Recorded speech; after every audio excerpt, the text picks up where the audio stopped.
ਸਤਿ ਸ਼੍ਰੀ ਅਕਾਲ ਜੀ। ਪੰਜਾਬੀ ਰੇਡੀਓ ਤੇ ਪੰਜਾਬੀ ਟੀਵੀ USA ਵੇਖ ਸੁਣ ਰਹੇ ਸਾਰੇ ਸਰੋਤਿਆਂ ਦਾ ਬਹੁਤ-ਬਹੁਤ ਸਵਾਗਤ ਹੈ programme beyond the headlines with Mandeep Punia ਦੇ ਵਿੱਚ। ਜਿਵੇਂ ਤੁਸੀਂ ਜਾਣਦੇ ਹੋ ਕਿ ਹਰ ਰੋਜ਼ ਦੀ ਤਰ੍ਹਾਂ ਮਨਦੀਪ ਪੂਨੀਆ ਹੋਣਾ ਦਾ ਸਾਥ ਹੁੰਦਾ ਹੈ ਤੇ ਦੇਸ਼ ਵਿਦੇਸ਼ ਦੇ ਨਾਲ ਜੁੜੀਆਂ ਹੋਈਆਂ ਕਈ ਅਹਿਮ ਖਬਰਾਂ ਹੁੰਦੀਆਂ ਨੇ ਜਿਨ੍ਹਾਂ ਦੇ ਉੱਤੇ ਚਾਨਣਾ ਪਾਈਦਾ। ਸੋ ਨਾਲ ਜੋੜਦੇ ਹਾਂ ਪੂਨੀਆ ਜੀ ਨੂੰ, ਫਿਰ ਰੁੱਖ ਖਬਰਾਂ ਦਾ ਕਰਾਂਗੇ। ਬਹੁਤ-ਬਹੁਤ ਸਵਾਗਤ ਹੈ ਜੀ। ਜੀ ਸ਼ੁਕਰੀਆ। ਸਤਿ ਸ੍ਰੀ ਅਕਾਲ ਗੁਰਪ੍ਰੀਤ।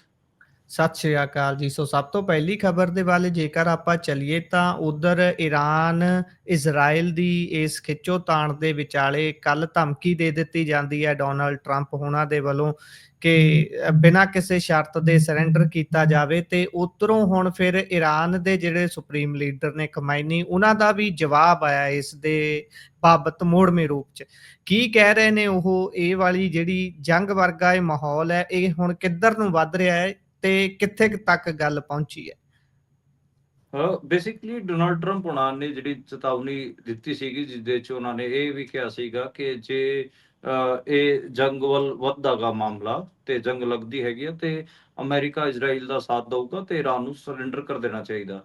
ਉਹਦੇ ਤੇ ਜੀ, ਇਹਦਾ ਜਿਹੜਾ ਪਲਟਵਾਰ ਹੈ, ਈਰਾਨ ਦੇ ਜਿਹੜੇ ਸੁਪਰੀਮ ਲੀਡਰ ਨੇ ਆਇਤੁੱਲਾ ਖਾਮੇਨੀ, ਖਾਮੇਨਈ, ਉਹਨਾਂ ਨੇ ਕੀਤਾ ਹੈਗਾ। ਤੇ ਖਾਮੇਨਈ ਨੇ ਇੱਕ ਮੈਸੇਜ ਅਮਰੀਕਾ ਨੂੰ ਭੇਜਿਆਗਾ ਕਿ ਅਸੀਂ ਸਰੈਂਡਰ ਨਹੀਂ ਕਰਾਂਗੇ।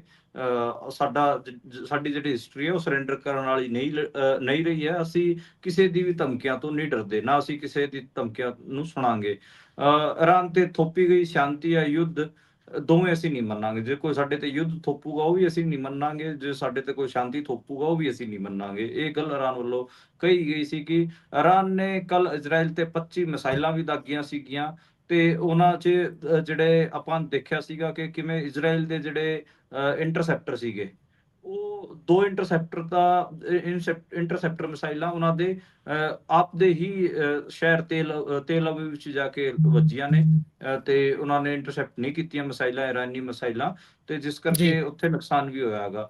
ਸਭ ਤੋਂ ਜ਼ਿਆਦਾ ਜਿਹੜਾ ਨੁਕਸਾਨ ਹੈ ਉਹ ਈਰਾਨ 'ਚ ਹੀ ਹੋਇਆ ਹੈਗਾ। ਈਰਾਨ ਦੇ ਹਜੇ ਤੱਕ ਜਿਹੜਾ ਆਫੀਸ਼ੀਅਲ ਡੇਟਾ ਹੈਗਾ ਮੌਤਾਂ ਦਾ, ਉਹ 585 ਹੋ ਚੁੱਕਿਆ ਹੈਗਾ। 585 ਲੋਕਾਂ ਦੀ ਡੈਥ ਈਰਾਨ ਦੇ ਵਿੱਚ ਹੋ ਚੁੱਕੀ ਹੈ। ਈਰਾਨ ਦੇ ਨਾਗਰਿਕਾਂ ਨੂੰ WhatsApp ਡਿਲੀਟ ਕਰਨ ਦਾ ਵੀ ਆਦੇਸ਼ ਦੇ ਦਿੱਤਾ ਗਿਆ ਹੈਗਾ ਤੇ ਉੱਥੇ ਇੰਟਰਨੈਟ ਵੀ ਡਾਊਨ ਕਰ ਦਿੱਤਾ ਗਿਆ ਹੈ। ਤੇ ਇਹ ਵੀ ਕਿਹਾ ਜਾ ਰਿਹਾ ਹੈਗਾ ਕਿ WhatsApp ਦੇ ਥਰੂ ਹੀ ਬਹੁਤ ਸਾਰੀਆਂ ਇਸ ਕਿਸਮ ਦੀਆਂ ਐਪਲੀਕੇਸ਼ਨਾਂ ਭੇਜੀਆਂ ਜਾ ਰਹੀਆਂ ਨੇ, ਜਿਹੜੇ ਕਿ ਈਰਾਨ ਦੇ ਵਿੱਚ ਜਸੂਸੀ ਦਾ ਕੰਮ ਵੀ ਕਰ ਰਹੀਆਂ ਨੇ ਤੇ ਅਫਵਾਹਾਂ ਵੀ ਫੈਲਾ ਰਹੀਆਂ ਨੇ। ਇਸ ਕਰਕੇ ਈਰਾਨ ਨੇ WhatsApp ਜਿਹੜੀ ਐਪ ਹੈ ਉਹ ਹਟਾਉਣ ਦੀ ਗੱਲ ਕਹੀ ਹੈ। ਇਸ ਤੋਂ ਇਲਾਵਾ ਜੇ ਆਪਾਂ ਗੱਲ ਕਰ ਲਈਏ, ਵਾਸ਼ਿੰਗਟਨ 'ਚ ਜਿਹੜਾ ਹਿਊਮਨ ਰਾਈਟ ਗਰੁੱਪ ਹੈ, ਜੀ, ਉਹਨੇ ਜਿਹੜਾ ਆંકੜਾ ਦਿੱਤਾ ਹੈਗਾ, ਉਹ ਵੀ ਜਿਹੜੇ ਆਫੀਸ਼ੀਅਲ ਡੇਟਾ ਹੈਗਾ ਉਹਦੇ ਹੀ ਅਕੋਰਡਿੰਗ ਚੱਲ ਰਿਹਾ ਹੈਗਾ। ਹਾਲਾਂਕਿ ਜਿਹੜਾ ਈਰਾਨ ਸਰਕਾਰ ਹੈ ਉਹਨੇ ਮੰਡੇ ਨੂੰ ਹੀ ਆਫੀਸ਼ੀਅਲ ਡੇਟਾ ਰਿਵੀਲ ਕੀਤਾ ਸੀਗਾ, ਉਹਦੇ 'ਚ ਤਾਂ ਉਹ ਡੇਟਾ ਘੱਟ ਸੀਗਾ। ਅਨਆਫੀਸ਼ੀਅਲ ਆਪਾਂ ਕਹਿ ਲਈਏ ਕਿ ਅਕਾਊਂਟਸ ਤੋਂ ਇਹ ਡਾਟਾ ਨਿਕਲ ਕੇ ਆ ਰਿਹਾ ਸੀ, ਪਰ ਉਹਨੂੰ ਹਿਊਮਨ ਰਾਈਟ ਗਰੁੱਪਸ ਨੇ ਵਾਸ਼ਿੰਗਟਨ 'ਚ ਹੈਗਾ, ਉਹਨਾਂ ਨੇ ਵੈਰੀਫਾਈ ਕਰ ਦਿੱਤਾ ਕਿ 585 ਲੋਕਾਂ ਦੀ ਡੈਥ ਹੋ ਚੁੱਕੀ ਹੈ। ਬਹੁਤ ਸਾਰੀ ਫੁਟੇਜਿਸ ਆਪਾਂ ਦੇਖ ਰਹੇ ਹਾਂ ਹੁਣ। ਈਰਾਨ ਤੋਂ ਥੋੜ੍ਹੇ ਜਿਹਾ ਘੱਟ ਆਪਾਂ ਕਹਿ ਲਈਏ ਕਿ ਇਨਫੋਰਮੇਸ਼ਨ ਆ ਰਹੀਆਂ ਨੇ। ਜਿਹੜੇ ਸ਼ਾਮਦਾਨੀ ਜਿਨ੍ਹਾਂ ਨੂੰ ਬਣਾਇਆ ਗਿਆ ਸੀਗਾ, ਉਹਨਾਂ ਦੀ ਵੀ ਡੈਥ ਹੋ ਚੁੱਕੀ ਹੈ। ਤੇ ਇਸ ਤੋਂ ਇਲਾਵਾ ਵੀ ਕਈ ਕਿਸਮ ਦੀਆਂ ਖਬਰਾਂ ਨੇ ਜਿਸ 'ਚ ਇਹ ਵੀ ਹੈਗਾ ਕਿ ਜਿਹੜਾ ਈਰਾਨੀ ਸੈਨਾ ਦਾ ਜਿਹੜਾ ਆਪਾਂ ਕਹਿ ਲਈਏ ਕਿ ਹੈੱਡਕੁਆਟਰ ਮੰਨਿਆ ਜਾਂਦਾ, ਖਾਸ ਕਰ ਐਮਰਜੈਂਸੀ ਸਰਵਿਸਿਜ਼ ਵਾਲਾ, ਉਹਨੂੰ ਵੀ ਜੀ, ਇਜ਼ਰਾਈਲ ਨੇ ਨਿਸ਼ਾਨਾ ਬਣਾਇਆ ਗਾ। ਤੇ ਬਹੁਤ ਸਾਰੇ ਇਲਾਕਿਆਂ 'ਚ ਅਫਰਾ ਤਫਰੀ ਹੈਗੀ ਆ। ਈਰਾਨ ਦੀ ਜਿਹੜੀ ਮਿਸਾਈਲਾਂ ਨੇ ਉਹ ਮਸਾਦ ਦੇ ਟਿਕਾਣਿਆਂ ਤੱਕ ਪਹੁੰਚ ਰਹੀਆਂ ਨੇ। ਇਹਦਾ ਵੀ ਇੱਕ ਆਪਾਂ ਕਹਿ ਲਈਏ ਕਿ ਕਈ ਸਾਰੇ ਵਿਜ਼ੂਅਲਸ ਇਹਦੇ ਵੀ ਨਿਕਲ ਕੇ ਆ ਰਹੇ ਨੇ। ਲੇਕਿਨ ਫਲਸਤੀਨੀ ਇਲਾਕਿਆਂ 'ਚ ਵੀ ਖਾਸਾ ਕਹਿਰ ਆਪਾਂ ਨੂੰ ਦੇਖਣ ਨੂੰ ਮਿਲ ਰਿਹਾ ਹੈ। ਇਜ਼ਰਾਈਲ ਸਿਰਫ ਈਰਾਨ ਨੂੰ ਹੀ ਨਹੀਂ ਟਾਰਗੇਟ ਕਰ ਰਿਹਾ, ਫਲਸਤੀਨ ਨੂੰ ਵੀ ਨਾਲ ਟਾਰਗੇਟ ਕਰ ਰਿਹਾ ਹੈ। ਇਹਦੇ 'ਚ ਇੱਕ ਦਿੱਕਤ, ਮਤਲਬ ਇੱਕ ਜੇ ਮੈਂ ਕਮੈਂਟ ਕਰਨਾ ਹੋਵੇ ਤਾਂ ਇਹਦੇ ਸਾਰੇ ਮਾਮਲੇ 'ਚ ਜੀਓਪੋਲਿਟੀਕਲ ਇੱਕ ਗੱਲ ਆਪਾਂ ਨੂੰ ਦੇਖਣ ਨੂੰ ਮਿਲ ਰਹੀ ਹੈ ਕਿ ਖਾਮੇਨਈ ਇਸ ਟਾਈਮ ਕੱਲੇ ਨਜ਼ਰ ਆ ਰਹੇ ਨੇ। ਉਹਨਾਂ ਨਾਲ ਕੋਈ ਵੀ ਮੁਲਕ ਖੜਿਆ ਨਹੀਂ ਹੋ ਰਿਹਾ, ਈਰਾਨ ਨਾਲ ਕੋਈ ਵੀ ਮੁਲਕ ਖੜਾ ਆਪਾਂ ਨੂੰ ਦਿਖ ਨਹੀਂ ਰਿਹਾ। ਤੇ ਜਿਵੇਂ ਜੀ, G7 ਵੱਲੋਂ ਉਹ ਪ੍ਰੈਸ ਨੋਟ ਵੀ ਆਇਆ ਸੀਗਾ, ਹੋਰ ਵੀ ਆਪਾਂ ਦੇਖ ਰਹੇ ਹਾਂ ਸਟੇਟਮੈਂਟਾਂ ਵੀ ਇਜ਼ਰਾਈਲ ਦੇ ਪੱਖ 'ਚ ਆ ਰਹੀਆਂ ਨੇ, ਖਾਸ ਕਰ ਯੂਰੋਪੀਅਨ ਮੁਲਕਾਂ ਦੀ ਵੀ ਤੇ ਵੈਸਟ ਦੀ। ਬੇਸਿਕਲੀ ਸਾਰੀ ਸਟੇਟਮੈਂਟਾਂ ਇਹਨਾਂ ਦੇ ਹੱਕ 'ਚ ਹੈਗੀਆਂ, ਇਜ਼ਰਾਈਲ ਦੇ ਹੱਕ 'ਚ ਹੈਗੇ ਆ। ਤੇ ਦੇਖਣ ਨੂੰ ਮਿਲ ਰਿਹਾ ਕਿਤੇ ਨਾ ਕਿਤੇ ਮਤਲਬ ਖਾਮੇਨਈ ਇਕੱਲੇ ਪੈ ਰਹੇ ਨੇ। ਜੀ। ਸੋ 110 ਦੇ ਕਰੀਬ ਭਾਰਤੀਆਂ ਨੂੰ ਵੀ ਉੱਥੋਂ ਕੱਢਿਆ ਗਿਆ ਜੀ, ਉਹ ਪਹੁੰਚ ਜਾਣਗੇ ਅੱਜ ਦਿੱਲੀ ਕਹਿੰਦੇ। ਹਾਂਜੀ, ਅੱਜ ਦਿੱਲੀ ਪਹੁੰਚ ਜਾਣਗੇ 110 ਭਾਰਤੀ। ਆਪਾਂ ਜੀ ਕੱਲ ਵੀ ਇਸ ਖਬਰ ਤੇ ਗੱਲ ਕਰ ਰਹੇ ਸੀ ਕਿ ਜਿਹਦੇ ਚ ਮਤਲਬ ਜਿਵੇਂ ਕੱਲ ਆਪਾਂ ਦੱਸਿਆ ਸੀਗਾ ਕਿ ਉਹਨਾਂ ਨੇ ਜਿਹੜੇ ਆਪਣੇ ਅਰਮੀਨੀਆ ਦੇ ਬਾਰਡਰ ਪਹਿਲਾਂ ਸ਼ਿਫਟ ਕਰਨੇ ਹੈਗੇ, ਉੱਥੋਂ ਫਿਰ ਅਰਮੀਨੀਆ ਤੋਂ ਇਹ ਜਿਹੜੇ ਯੇਰੇਵਨ ਹੈ ਉੱਥੇ ਉੱਥੋਂ ਦੀ ਰਾਜਧਾਨੀ ਤੋਂ ਹੀ ਇਹਨਾਂ ਨੂੰ ਫਲਾਈਟ ਚੜਾ ਕੇ ਇੰਡੀਆ ਭੇਜਿਆ ਜਾਊਗਾ। ਇਹਨਾਂ ਚ 90 ਜਿਹੜੇ ਸਟੂਡੈਂਟ ਨੇ ਉਹ ਕਸ਼ਮੀਰੀ ਨੇ, ਬਾਕੀ 20 ਬਾਕੀ ਇੰਡੀਆ ਤੋਂ ਨੇ, ਮਤਲਬ ਇੰਡੀਆ ਦੇ ਬਾਕੀ ਇਲਾਕਿਆਂ ਚੋਂ ਹੈਗੇ ਆ। ਤੇ ਜ਼ਿਆਦਾਤਰ ਮੈਡੀਕਲ ਦੀ ਪੜ੍ਹਾਈ ਕਰਨ ਵਾਲੇ ਸਟੂਡੈਂਟ ਨੇ। ਬਹੁਤ ਸਾਰੇ ਜਿਹੜੇ ਸਟੂਡੈਂਟਸ ਹੈਗੇ ਆ ਉਹਨਾਂ ਨੂੰ ਲੈ ਕੇ ਆਇਆ ਜਾ ਚੁੱਕਿਆ ਹੈਗਾ ਅਰਮੀਨੀਆ ਬਾਰਡਰ ਤੇ। ਨਾਰਦੂਜ਼ ਚੌਕੀ ਜਿਹੜੀ ਹੈ ਉੱਥੇ ਮਤਲਬ ਉੱਥੋਂ ਤੱਕ ਤਾਂ ਪਹੁੰਚ ਚੁੱਕੇ ਹੈਗੇ ਆ। ਬਹੁਤ ਸਾਰਿਆਂ ਨੂੰ ਯੇਰੇਵਨ ਚ ਹੋਟਲਾਂ ਚ ਵੀ ਠਹਿਰਾਇਆ ਜਾ ਰਿਹਾ ਹੈਗਾ, ਤੇ ਮੈਨੂੰ ਲੱਗਦਾ ਗਾ ਕਿ ਆਉਣ ਵਾਲੇ 2-3 ਦਿਨਾਂ ਅੰਦਰ ਅੰਦਰ ਇਹ ਸਾਰੇ ਸਟੂਡੈਂਟਸ ਨੂੰ ਉੱਥੋਂ ਕੱਢ ਲੈਣਗੇ। ਇਹ ਜੀ ਖਬਰ ਜਿਹੜੀ ਫੋਰਨ ਮਿਨਿਸਟਰੀ ਹੈ ਉਹ ਵੀ ਇਹੀ ਗੱਲ ਕਹਿ ਰਹੀ ਹੈ, ਤੇ ਆਪਾਂ ਵੀਡੀਓਜ਼ ਵੀ ਦੇਖ ਰਹੇ ਹਾਂ, ਜਿਵੇਂ ਕਸ਼ਮੀਰੀ ਸਟੂਡੈਂਟਸ ਦੀ ਵੀਡੀਓਜ਼ ਵੀ ਆ ਰਹੀਆਂ ਨੇ। ਈਰਾਨ 'ਚ ਇੱਕ ਗੱਲ ਆਪਾਂ ਨੂੰ ਜ਼ਰੂਰ ਦੇਖਣ ਨੂੰ ਮਿਲ ਰਹੀ ਹੈ, ਉੱਥੇ ਪੈਟਰੋਲ ਪੰਪਾਂ ਦੇ ਬਾਹਰ ਬਹੁਤ ਜ਼ਿਆਦਾ ਆਪਾਂ ਕਹਿ ਲਈਏ ਕਿ ਕਰਾਊਡ ਨਜ਼ਰ ਆ ਰਿਹਾ ਹੈਗਾ। ਕਤਾਰਾਂ, ਲੰਬੀਆਂ ਲੰਬੀਆਂ ਕਤਾਰਾਂ ਗੱਡੀਆਂ ਦੀ ਉਹ ਵੀ ਦੇਖਣ ਨੂੰ ਮਿਲ ਰਹੀਆਂ ਨੇ, ਤੇ ਉੱਥੇ ਸ਼ਾਇਦ ਤੇਲ ਦਾ ਸੰਕਟ ਜ਼ਰੂਰ ਸ਼ੁਰੂ ਹੋ ਚੁੱਕਿਆ ਹੈਗਾ ਈਰਾਨ ਦੇ ਵਿੱਚ। ਜੀ ਸੋ ਇਸੇ ਦੇ ਨਾਲ ਕਹਿੰਦੇ ਅੱਜ ਟਰੰਪ ਹੁਣਾਂ ਨਾਲ ਗੱਲਬਾਤ ਹੋਈ ਹੈ ਪੀਐਮ ਮੋਦੀ ਦੀ ਇਹ ਆਪਰੇਸ਼ਨ ਸਿੰਦੂਰ ਨੂੰ ਲੈ ਕੇ, ਤੇ ਕੀ ਗੱਲਬਾਤ ਹੋਈ ਹੋਊਗੀ ਜੀ 35 ਮਿੰਟ ਤੱਕ ਉਹ ਵੀ। ਦੇਖੋ, ਇਹਦੀ ਜਾਣਕਾਰੀ ਜਿਹੜੇ ਆਪਣੇ ਵਿਦੇਸ਼ ਸਚਿਵ ਨੇ, ਫੋਰਨ ਸੈਕਟਰੀ ਨੇ, ਵਿਕਰਮ ਮਿਸਰੀ, ਉਹਨਾਂ ਨੇ ਦਿੱਤੀ ਹੈ। ਤੇ ਵਿਕਰਮ ਮਿਸਰੀ ਨੇ ਮਤਲਬ ਮੈਨੂੰ ਲੱਗਦਾ ਗਾ ਕਿ ਇਹ ਇਨਫੋਰਮੇਸ਼ਨ ਇਸ ਕਰਕੇ ਦੇਣੀ ਪਈ ਕਿਉਂਕਿ ਇੱਕ ਸੂਤਰਾਂ ਦੇ ਹਵਾਲਿਆਂ ਨਾਲ ਲਗਾਤਾਰ 2-3 ਦਿਨਾਂ ਤੋਂ ਖਬਰ ਚੱਲ ਰਹੀ ਸੀਗੀ, ਜਦੋਂ ਤੱਕ G7 ਦੀ ਮੀਟਿੰਗ ਨਹੀਂ ਹੋਈ ਸੀ, ਕਿ ਜੀ ਉੱਥੇ G7 ਦੇ ਵਿੱਚ ਟਰੰਪ ਅੱਡ ਤੋਂ ਟਾਈਮ ਦਊਗਾ ਇੰਡੀਆ ਨੂੰ, ਤੇ ਨਰਿੰਦਰ ਮੋਦੀ ਨਾਲ ਅੱਡ ਤੋਂ ਮੁਲਾਕਾਤ ਕਰੂਗਾ, ਤੇ ਘੰਟੇ ਦੀ ਇਹ ਖਬਰਾਂ ਪਲਾਂਟ ਕਰਾਈਆਂ ਗਈਆਂ ਸੀਗੀਆਂ। ਪਰ ਆਪਾਂ ਨੂੰ ਪਤਾ ਹੈ ਕਿ ਜਦੋਂ G7 ਚ ਪ੍ਰਧਾਨ ਮੰਤਰੀ ਨਰਿੰਦਰ ਮੋਦੀ ਪਹੁੰਚੇ, ਉਦੋਂ ਤੱਕ ਟਰੰਪ G7 ਚੋਂ ਨਿਕਲ ਚੁੱਕੇ ਸੀਗੇ। ਇਸੇ ਕਰਕੇ ਮੈਨੂੰ ਲੱਗਦਾ ਗਾ ਕਿ ਇਹਨਾਂ ਨੂੰ ਪ੍ਰੈਸ ਕਾਨਫਰੰਸ ਕਰਕੇ ਦੱਸਣਾ ਪਿਆ ਹੈਗਾ ਕਿ ਨਹੀਂ ਸਾਡੀ ਫੋਨ ਤੇ ਗੱਲਬਾਤ ਹੋਈ ਹੈ। ਫੋਨ ਤੇ ਗੱਲਬਾਤ ਹੋਈ ਹੋਊਗੀ ਕਿਉਂਕਿ ਫੋਰਨ ਸੈਕਟਰੀ ਨੇ ਝੂਠ ਤਾਂ ਨਹੀਂ ਬੋਲ ਰਹੇ ਹੋਣਗੇ। 35 ਜੀ ਮਿੰਟ ਫੋਨ ਤੇ ਗੱਲਬਾਤ ਹੋਣ ਦੀ ਗੱਲ ਕਹਿ ਰਹੇ ਨੇ। ਉਹਨਾਂ ਨੇ ਇਹ ਵੀ ਕਿਹਾ ਕਿ ਅਸੀਂ ਆਤੰਕਵਾਦ ਤੇ ਗੱਲ ਕੀਤੀ ਹੈਗੀ ਆ, ਹੋਰ ਵੀ ਕਈ ਚੀਜ਼ਾਂ ਤੇ ਗੱਲ ਕੀਤੀ ਹੈਗੀ ਆ, ਜਿਹਦੇ ਚ ਟਰੰਪ ਨੇ ਕਿਹਾ ਹੈਗਾ ਕਿ ਅਸੀਂ ਇੰਡੀਆ ਨਾਲ ਖੜੇ ਹਾਂ ਜਿਹੜਾ ਟੈਰਰਿਜ਼ਮ ਹੈ ਉਹਦੀ ਲੜਾਈ ਦੇ ਵਿੱਚ। ਤੇ ਇਹ ਚੀਜ਼ਾਂ ਉਹਨਾਂ ਨੇ ਮਤਲਬ ਆਪਣੇ ਇੱਕ ਨਵੇਂ ਵੀਡੀਓ ਚ ਵਿਕਰਮ ਮਿਸਰੀ ਉਹਨਾਂ ਨੇ ਦੱਸੀਆਂ ਨੇ, ਤੇ ਮਤਲਬ ਲੋਕ ਇਹੀ ਅੰਦਾਜ਼ਾ ਲਾ ਰਹੇ ਨੇ ਸ਼ਾਇਦ ਨਰਿੰਦਰ ਮੋਦੀ ਨਾਲ ਮਿਲੇ ਨਹੀਂ ਉੱਥੇ। ਉਸ ਇੱਕ ਦਾ ਇੱਕ ਉਹ ਦੱਸਿਆ ਜਾ ਰਿਹਾ ਹੈਗਾ ਕਿ ਬੈਕਅਪ ਪਲਾਨ ਸੀਗਾ ਕਿ ਹਾਂ ਫੋਨ ਤੇ ਗੱਲਬਾਤ ਹੋ ਜਾਵੇ ਤੇ ਬਾਅਦ ਚ ਇੰਡੀਆ ਕਹਿ ਦੇਵੇ ਕਿ ਸਾਡੀ ਫੋਨ ਤੇ ਗੱਲਬਾਤ ਹੋ ਗਈ ਸੀਗੀ ਟਰੰਪ ਨਾਲ। ਜੀ ਜਿਹੜੇ ਕੈਨੇਡਾ ਤੇ ਭਾਰਤ ਦੇ ਰਿਸ਼ਤੇ ਨੇ ਇਹਨਾਂ ਬਾਰੇ ਕੀ ਬੋਲੇ ਨੇ ਉੱਥੇ ਜਾ ਕੇ ਮੋਦੀ ਸਾਹਿਬ G7 ਸਮਿਟ ਦੇ ਵਿੱਚ। ਦੇਖੋ, ਦੋ ਚੀਜ਼ਾਂ ਨੇ। ਇੱਕ ਪਹਿਲੀ ਚੀਜ਼ ਤਾਂ ਇਹ ਹੈ ਕਿ ਜਿਹੜੀ ਕੈਨੇਡਾ ਦੀ ਇੰਟੈਲੀਜੈਂਸ ਰਿਪੋਰਟ ਹੈ ਉਹ ਤਾਂ ਕੁਝ ਹੋਰ ਕਹਿ ਰਹੀ ਹੈ। ਉਹ ਤਾਂ ਭਾਰਤ ਦੇ ਬਹੁਤ ਸਾਰੇ ਏਜੰਟ ਹੋਣ ਦੀ ਗੱਲ ਕਹਿ ਰਹੀ ਹੈ, ਕਿ ਉਹ ਇਹ ਵੀ ਕਹਿ ਰਹੀ ਹੈ ਕਿ ਜੇ ਇੰਡੀਆ ਦੇ ਏਜੰਟ ਇੱਥੇ ਫਿਰ ਰਹੇ ਨੇ ਫਿਰ ਇਹ ਜੀ ਮਤਲਬ ਸਾਡੀ ਉਸ 'ਚ ਖਤਰਾ ਨੇ। ਇੱਕ ਤਾਂ ਗੱਲ ਇਹ ਹੈ, ਮਤਲਬ ਬਹੁਤ ਸਾਰੇ ਅਖਬਾਰ ਨੇ ਕੈਨੇਡਾ ਦੇ, ਉਹਨਾਂ ਨੇ ਵੀ ਇਸ ਗੱਲ ਨੂੰ ਛਾਪਿਆਗਾ। ਇਸ ਤੋਂ ਜਿਹੜੀ ਦੂਜੀ ਗੱਲ ਹੈ ਉਹ G7 ਦੀ ਮੀਟਿੰਗ ਦੇ ਬਹਾਨੇ ਕੈਨੇਡਾ ਦੇ ਜਿਹੜੇ ਪ੍ਰਧਾਨ ਮੰਤਰੀ ਹੈਗੇ ਆ ਕੌਰਨੀ, ਉਹਨਾਂ ਨਾਲ ਮੁਲਾਕਾਤ ਦੀ ਹੈਗੀ ਆ। ਉਹਦੇ 'ਚ ਇੱਕ ਗੱਲ ਤਾਂ ਇਹ ਸਾਫ਼ ਨਿਕਲ ਕੇ ਆ ਰਹੀ ਹੈ ਕਿ ਦੋਵੇਂ ਮੁਲਕ ਸ਼ਾਇਦ ਹਾਈ ਕਮਿਸ਼ਨ ਵਾਸਤੇ ਤਾਂ ਤਿਆਰ ਹੋ ਗਏ ਨੇ ਕਿ ਅਸੀਂ ਇੱਕ ਦੂਜੇ, ਮਾਰਕ ਕਾਰਨੀ ਨੇ ਵੀ ਸ਼ਾਇਦ ਕਿਹਾ ਗਾ, ਤੇ ਇਹਨਾਂ ਨੇ ਵੀ ਨਰਿੰਦਰ ਮੋਦੀ ਹੋਰਾਂ ਨੇ ਵੀ ਸ਼ਾਇਦ ਉਹਨਾਂ ਨੂੰ ਕਿਹਾ ਗਾ ਕਿ ਇੱਕ ਦੂਜੇ ਦੇ ਮੁਲਕਾਂ 'ਚ ਹਾਈ ਕਮਿਸ਼ਨ ਤਾਂ ਸ਼ੁਰੂ ਕਰੀਏ। ਆਪਾਂ ਨੂੰ ਪਤਾ ਕਿ ਹਰਦੀਪ ਸਿੰਘ ਨਿੱਜਰ ਮਾਮਲੇ ਤੋਂ ਬਾਅਦ ਕਿੰਨੀ ਤਲਖੀ ਵਧੀ ਸੀ, ਤੇ ਦੋਵਾਂ ਨੇ ਆਪਣੇ ਹਾਈ ਕਮਿਸ਼ਨਰ ਸੀਗੇ ਉਹ ਬੁਲਾ ਲਏ ਸੀਗੇ, ਤੇ ਹੁਣ ਸ਼ਾਇਦ ਹਾਈ ਕਮਿਸ਼ਨ ਬਹਾਲ ਹੋ ਜਾਣਗੇ। ਇੱਕ ਤਾਂ ਗੱਲ ਇਹ ਹੈ। ਦੂਜਾ, 1-on-1 ਮੀਟਿੰਗ ਹੋਈ ਹੈ, ਯਾਨੀ ਕਿ ਬਾਇਲੇਟਰਲ ਗੱਲਬਾਤ ਹੋਈ ਹੈ ਕੈਨੇਡਾ ਦੀ ਅਤੇ ਇੰਡੀਆ ਦੀ। ਉਹਦੇ 'ਚ ਕਈ ਚੀਜ਼ਾਂ ਨੇ ਜਿਹਦੇ 'ਚ ਮਤਲਬ ਜਿਹੜੇ ਮਾਰਕ ਕਾਰਨੀ ਹੈਗੇ ਉਹਨਾਂ ਨੇ ਕਈ ਗੱਲਾਂ ਕਹੀਆਂ ਨੇ। ਨਰਿੰਦਰ ਮੋਦੀ ਨੂੰ ਜਿਹੜੀ ਰੈਸਟ੍ਰਿਕਸ਼ਨ ਲਾਈ ਸੀ ਉਹ ਵੀ ਸਾਫ਼ ਦੇਖਣ ਨੂੰ ਮਿਲ ਰਹੀ ਹੈਗੀ ਆ ਕਿ ਉਹ ਵੀ ਜੀ ਕੋਈ ਜ਼ਿਆਦਾ ਮਤਲਬ ਗੱਲ ਹਰਦੀਪ ਸਿੰਘ ਨਿੱਜਰ ਬਾਰੇ ਕਰ ਨਹੀਂ ਰਹੇ। ਤੇ ਜੀ, ਹਾਲਾਂਕਿ ਇੱਕ ਪੱਤਰਕਾਰ ਨੇ ਕੈਨੇਡਾ 'ਚ ਪ੍ਰਧਾਨ ਮੰਤਰੀ ਤੋਂ ਪੁੱਛ ਲਿਆ ਸੀਗਾ ਕਿ ਹਰਦੀਪ ਜੀ, ਸਿੰਘ ਨਿੱਜਰ ਦੀ ਜਿਹੜੀ ਹੱਤਿਆ ਕੀਤੀ ਗਈ ਹੈ ਉਹਦੇ ਬਾਰੇ, ਤੇ ਇਸ ਤੇ ਕਾਰਨੀ ਨੇ ਕੋਈ ਸਿੱਧੇ ਤੌਰ ਤੇ ਜਵਾਬ ਨਹੀਂ ਦਿੱਤਾ ਸੀਗਾ। ਉਹਨਾਂ ਨੇ ਕਿਹਾ ਜੀ, ਕਿ ਅਸੀਂ ਮੋਦੀ ਨਾਲ ਕਾਨੂੰਨੀ ਮਸਲਿਆਂ ਤੇ ਸਹਿਯੋਗ ਦੀ ਗੱਲ ਅਸੀਂ ਕਹੀ ਹੈਗੀ ਆ, ਤੇ ਉਹ ਮੁੱਦਾ ਹਜੇ ਕੋਰਟ 'ਚ ਹੈਗਾ, ਇਸ ਕਰਕੇ ਮੈਂ ਕੋਈ ਟਿੱਪਣੀ ਨਹੀਂ ਕਰਾਂਗਾ। ਯਾਨੀ ਕਿ ਇੱਕ ਹਿਸਾਬ ਨਾਲ ਹਰਦੀਪ ਸਿੰਘ ਨਿੱਜਰ ਮਾਮਲੇ ਨੂੰ ਜਿਹੜੇ ਕੈਨੇਡਾ ਦੇ ਜਰਨਲਿਸਟ ਹੈਗੇ ਆ, ਉਹ ਸੀਰੀਅਸਲੀ ਲੈ ਰਹੇ ਨੇ। ਇਸੇ ਕਰਕੇ ਉਹਨਾਂ ਨੇ ਆਪਣੇ ਹੂੰ, ਪ੍ਰਧਾਨ ਮੰਤਰੀ ਤੋਂ ਸਵਾਲ ਪੁੱਛਿਆ ਕਿ ਤੁਸੀਂ ਨਰਿੰਦਰ ਮੋਦੀ ਤੋਂ ਮਿਲੇ ਹੋ, ਕੀ ਤੁਸੀਂ ਜੀ, ਜੀ, ਉਸ ਮਾਮਲੇ ਬਾਰੇ ਗੱਲ ਕੀਤੀ ਹੈ? ਉਹਦੇ 'ਚ ਮਾਰਕ ਕਾਰਨੀ ਨੇ ਡਾਇਰੈਕਟ ਕੋਈ ਜਵਾਬ ਨਹੀਂ ਦਿੱਤਾ ਉਸ ਹਿਸਾਬ ਨਾਲ। ਉਹ ਬਚਦੇ ਆਪਾਂ ਨੂੰ ਨਜ਼ਰ ਆਏ, ਤੇ ਇਹ ਮਤਲਬ ਇੱਕ ਵੱਡੀ ਗੱਲ ਹੈ ਕਿ ਅ, ਮਤਲਬ ਕੈਨੇਡਾ ਦੇ ਪੱਤਰਕਾਰਾਂ 'ਚ ਇੰਨਾ ਹੌਸਲਾ ਹੈਗਾ ਕਿ ਉਹ ਆਪਣੇ ਪ੍ਰਧਾਨ ਮੰਤਰੀ ਨੂੰ ਪੁੱਛ ਰਹੇ ਨੇ ਕਿ ਦੱਸੋ ਤੁਸੀਂ ਹੂੰ, ਉਸ ਮਾਮਲੇ ਦੇ ਵਿੱਚ ਕੀ ਕੀਤਾ ਹੈਗਾ। ਤੇ ਜੀ, ਜੀ, ਇਸ ਤੋਂ ਇਲਾਵਾ ਮੈਨੂੰ ਲੱਗਦਾ ਵਾ ਕਿ ਕੋਈ ਜ਼ਿਆਦਾ ਗੱਲਬਾਤ ਹੋਈ ਨਹੀਂ। ਬਿਜ਼ਨਸ ਓਪਨ ਕਰਨ ਦੀ ਗੱਲ ਹੈਗੀ ਆ, ਅਸੀਂ ਚੀਜ਼ਾਂ ਨੂੰ ਸਮੂਥ ਬਣਾਈਏ, ਰਿਸ਼ਤਿਆਂ ਨੂੰ ਸਮੂਥ ਬਣਾਈਏ, ਇਸ ਕਿਸਮ ਦੀਆਂ ਗੱਲਾਂ ਜ਼ਿਆਦੇ ਨੇ। ਬਾਕੀ ਕੱਲ ਦੇ ਅਖਬਾਰ ਆਪਾਂ ਨੂੰ ਜ਼ਰੂਰ ਦੇਖਣੇ ਪੈਣਗੇ। ਕੈਨੇਡਾ ਦੇ ਕੱਲ ਕੀ ਛਪੂਗਾ ਕੈਨੇਡਾ ਦੇ ਅਖਬਾਰਾਂ 'ਚ, ਉਹ ਤੋਂ ਫਿਰ ਆਪਾਂ ਮਾੜਾ ਜਿਹਾ ਹਿਸਾਬ ਲਾ ਪਾਵਾਂਗੇ ਕਿ ਕਿਸ ਕਿਸਮ ਦੀ ਗੱਲਬਾਤ ਦੋਵਾਂ ਵਿਚਕਾਰ ਹੋਈ ਹੈ। ਜੀ, ਇਹ ਤਾਂ ਗੱਲ ਤੁਹਾਡੀ ਬਹੁਤ ਕੰਮ ਦੀ ਹੈ, ਪਰ ਅੱਗੇ ਚੱਲਦੇ ਹਾਂ ਕਿ ਉਧਰ ਕਾਂਗਰਸ ਵਾਲੇ ਕਹਿ ਰਹੇ ਨੇ ਕਿ ਜਿਹੜੇ ਪਾਕਿਸਤਾਨ ਦੇ ਫੌਜ ਮੁਖੀ ਨੇ ਆਸਿਫ ਮੁਨੀਰ ਹੋਣੀ, ਉਹਨਾਂ ਦਾ ਟਰੰਪ ਦੇ ਨਾਲ ਜਿਹੜਾ ਲੰਚ ਸੀ, ਉਹ ਕਹਿੰਦੇ ਵੀ ਭਾਰਤ ਦੇ ਲਈ 13 ਝਟਕਾ ਹੈ।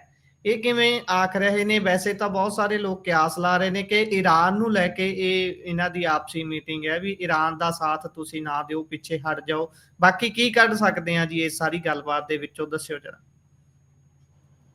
ਬੇਸਿਕਲੀ ਤਾਂ ਇਹੀ ਹੈਗਾ ਕਿ ਜਿਹੜੇ ਅਮਰੀਕਾ ਹੈਗਾ, ਇਜ਼ਰਾਈਲ ਸੌਰੀ ਕਾਂਗਰਸ ਜਿਸ ਹਿਸਾਬ ਨਾਲ ਪਾਕਿਸਤਾਨ ਅਤੇ ਇੰਡੀਆ ਵਾਲੇ ਮਸਲੇ ਤੇ ਬਾਅਦ ਚ ਖੁੱਲ ਕੇ ਆਈ ਹੈਗੀ ਆ, ਇਹ ਸਟੈਂਡ ਪਹਿਲਾਂ ਹੀ ਲੈਣਾ ਚਾਹੀਦਾ ਸੀਗਾ ਕਾਂਗਰਸ ਨੂੰ। ਕਾਂਗਰਸ ਨੇ ਇੱਕ ਤਾਂ ਉਹ ਉਸ ਚੀਜ਼ ਨੂੰ ਇਸ਼ੂ ਬਣਾਇਆ ਹੈਗਾ ਜਿਸ 'ਚ ਪਾਕਿਸਤਾਨੀ ਆਰਮੀ ਚੀਫ ਅਸਦ ਮੁਨੀਰ ਹੈਗਾ, ਉਹਨਾਂ ਦਾ ਡੋਨਾਲਡ ਟਰੰਪ ਨਾਲ ਲੰਚ ਹੋਇਆ ਸੀਗਾ। ਅੱਜ ਉਹਨਾਂ ਦਾ ਲੰਚ ਸੀਗਾ, ਉਹਨੂੰ ਇੱਕ ਇਸ਼ੂ ਬਣਾਇਆ, ਉਹਨੂੰ ਕਿਹਾ ਹੈਗਾ ਕਿ ਇੰਡੀਅਨ ਡਿਪਲੋਮੈਸੀ ਵਾਸਤੇ ਤੀਜਾ ਝਟਕਾ ਹੈਗਾ, ਤੀਰਾ ਟ੍ਰਿਪਲ ਝਟਕਾ ਹੈਗਾ। ਇੱਕ ਤਾਂ ਜੀ, ਮਤਲਬ ਇਹ ਕਿ ਆਸਿਫ ਮੁਨੀਰ ਦੇ ਆਪਾਂ ਨੂੰ ਭੜਕਾਊ ਭਾਸ਼ਣ ਪਹਿਲਾਂ ਵੀ ਸੁਣੇ ਸੀਗੇ, ਤੇ ਹੂੰ, ਉਹਨਾਂ ਦਾ ਕਿਸ ਕਿਸਮ ਦਾ ਰੁਖ ਰਿਹਾ ਉਹ ਵੀ ਆਪਾਂ ਨੂੰ ਪਤਾ ਹੈ। ਪਰ ਉਸ ਨੂੰ ਅਮਰੀਕਾ ਜ਼ਰੂਰ ਐਂਟਰਟੇਨ ਕਰਿਆ। ਇਸ ਤੋਂ ਪਹਿਲਾਂ ਵੀ ਅਮਰੀਕਨ ਸੈਂਟਰਲ ਕਮਾਂਡ ਦੇ ਜਿਹੜੇ ਚੀਫ ਸੀਗੇ ਜਨਰਲ ਮਾਈਕਲ ਕੁਰੀਲਾ, ਉਹਨਾਂ ਨੇ ਵੀ ਪਾਕਿਸਤਾਨ ਨੂੰ ਆਪਣਾ ਐਂਟੀ ਟੈਰਰਿਸਟ ਐਕਟੀਵਿਟੀਜ਼ ਵਾਸਤੇ ਆਪਣਾ ਸਹਿਯੋਗੀ ਦੱਸਿਆ ਸੀਗਾ। ਉਹ ਵੀ ਇੱਕ ਝਟਕਾ ਸੀਗਾ। ਤੇ ਇੱਕ ਜੀ, ਝਟਕਾ ਜੀ, ਉਹ ਸੀਗਾ ਕਿ ਜਿਹੜਾ ਆਪਰੇਸ਼ਨ ਸੰਧੂਰ ਤੋਂ ਬਾਅਦ ਜਿਹੜਾ ਯੁੱਧ ਵਰਗਾ ਮਾਹੌਲ ਬਣਿਆ ਸੀਗਾ, ਤੇ ਉਹਦੇ 'ਚ ਟਰੰਪ ਨੇ ਕਿਹਾ ਸੀਗਾ ਕਿ ਮੈਂ ਇਹਨਾਂ ਦਾ ਸੀਜ਼ ਫਾਇਰ ਕਰਾਇਆ ਹੈਗਾ। ਇਹ ਤਿੰਨ ਝਟਕੇ ਇੰਡੀਆ ਨੂੰ ਲੱਗ ਚੁੱਕੇ ਨੇ ਡਿਪਲੋਮੈਟਿਕਲੀ। ਉਸੇ ਨੂੰ ਹੁਣ ਕਾਂਗਰਸ ਵੀ ਟੇਕ ਅਪ ਕਰ ਰਹੀ ਹੈ। ਆਪਾਂ ਵੀ ਆਪਣੇ ਬੁਲੇਟਿਨਾਂ 'ਚ ਜ਼ਿਕਰ ਕਰਦੇ ਰਹੇ ਹਾਂ। ਇਹ ਜੀ, ਦੇਖੋ ਕਿੰਨਾ ਹੀ ਪ੍ਰਚਾਰ ਕਰਨ ਇੰਡੀਆ ਵਾਲੇ ਕਿ ਪਾਕਿਸਤਾਨ ਟੈਰਰਿਸਟ ਮੁਲਕ ਹੈ, ਪਾਕਿਸਤਾਨ ਟੈਰਰਿਸਟ ਮੁਲਕ ਹੈ, ਪਰ ਤੁਸੀਂ ਦੇਖ ਰਹੇ ਹੋ ਕਿਵੇਂ ਦੁਨੀਆ ਪਾਕਿਸਤਾਨ ਨੂੰ ਟੈਰਰਿਸਟ ਮੁਲਕ ਨਹੀਂ ਮੰਨ ਰਹੀ ਹੈ। ਈਵਨ ਜੀ, ਅਮਰੀਕਾ 'ਚ ਉਹਨਾਂ ਨੂੰ ਐਂਟਰਟੇਨ ਕੀਤਾ ਜਾ ਰਿਹਾ।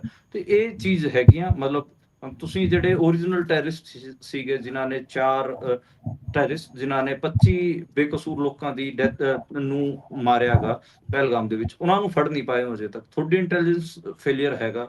ਤੁਸੀਂ ਇਹ ਵੀ ਜੀ, ਨਹੀਂ ਜੀ, ਦੱਸ ਰਹੇ ਕਿ ਤੁਸੀਂ ਉਹਨਾਂ ਨੂੰ ਫੜ ਲਿਆ ਜਾਂ ਮਾਰਤਾ, ਕੁਛ ਵੀ ਉਹਦੇ ਤੇ ਗੱਲ ਨਹੀਂ ਕਰ ਰਹੇ, ਤੇ ਤੁਸੀਂ ਦੂਜੇ ਪੜੋਸੀ ਮੁਲਕ ਨੂੰ ਲਗਾਤਾਰ ਟਾਰਗੇਟ ਕਰੇ ਜਾ ਰਹੇ ਹੋ।